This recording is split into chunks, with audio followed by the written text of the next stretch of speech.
Hi everyone, once again, we're getting into Gamma World First Edition Combat. We're going to finish it up today. Let's go. Welcome to RPG Elite. This is the place where we put the RP back into RPG. And you know how we do it, y'all. We give you tools, tips, tutorials, and we had a real talk about the tabletop RPG culture.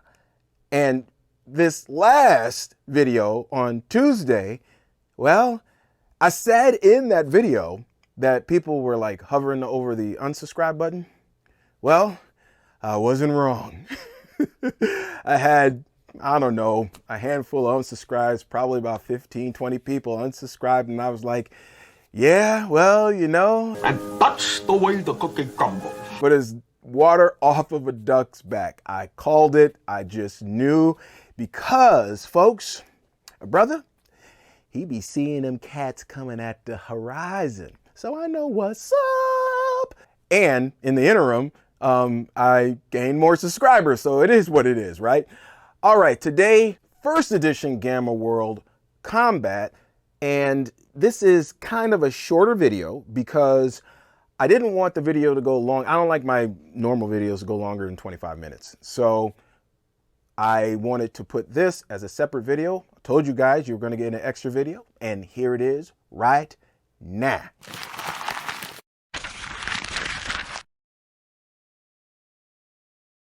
When battles go on for a prolonged length of time in Gamma World First Edition, PCs and other characters are subject to the effects of fatigue.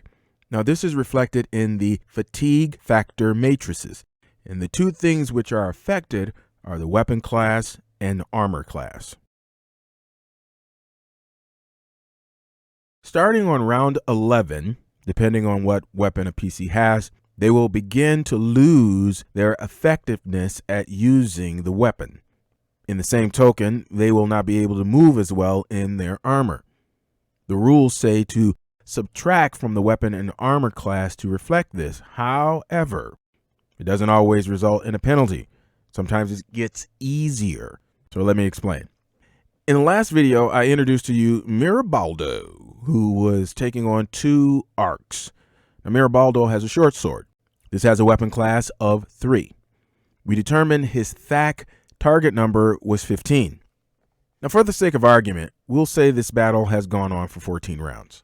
Looking at the weapon class fatigue factor matrix, we see that starting on round 14 of a battle, he will have to subtract 1 from his weapon class. That means his short sword with a weapon class of 3 would now be a 2. However, that would make it easier for him to hit his target, since a weapon class of 2 with the arc's armor class of 4 makes the THAC target number 14. Curiouser and curiouser. How does that happen? Now, in case you thought, maybe I read the rules incorrectly, let's just look at it together in the example they give in the core book, which also happens to be with a short sword. So right here it says, for example, a man wielding a short sword, there it is, would be okay until the 14th melee round or turn. Then his weapon class would drop from 3 to 2. All right, so we are looking at this correctly. They specifically state you are supposed to subtract the weapon class. And this is where we have a line of inconsistency in the physical attack matrix. And this is not the only place that it does it on the table. From weapon class 6 to 5, at the same place, it's easier to hit from weapon class 8 to 7, from weapon class 11 to 10.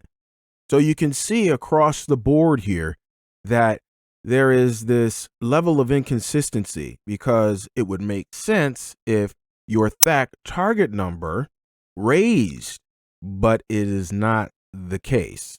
So don't be surprised if you have a very long battle and somewhere as you're supposed to be getting tired, you get like a second wind and your THAC target number goes down.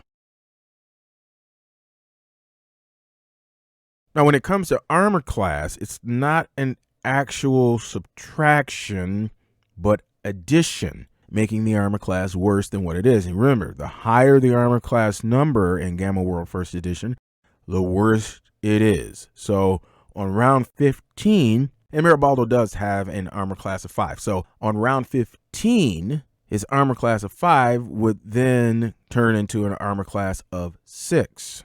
16, it would be 7, etc., etc.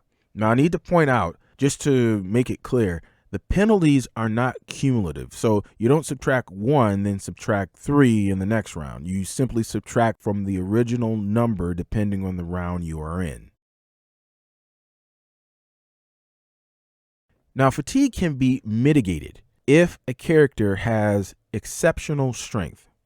So for every point of strength above 15, the character staves off the effect of fatigue for an equal amount of time. So in our situation here, if Mirabaldo had a strength of 16, the effects would kick in 1 round later. So with the armor class fatigue matrix, it wouldn't kick in until round 16. With the weapon class one, it wouldn't kick in until 15. So that whole weapon class thing going down and then the target number going down, that is inconsistent and weird, and one of the reasons why I like 3rd edition better. We'll be getting to that, and we'll be getting to that very soon. So keep it locked in here, folks. Well, that is going to do it for me. Tomorrow, God willing, I'm still working on the video right now, so God willing, I am going to get you 2nd edition Gamma World Combat. We're going to get into it then. So until tomorrow, yo, you got a game between now and then? Happy gaming, y'all. Brothers got to go. So I am going to catch you on the flip. Peace. I ain't going to do it today. Hair grease.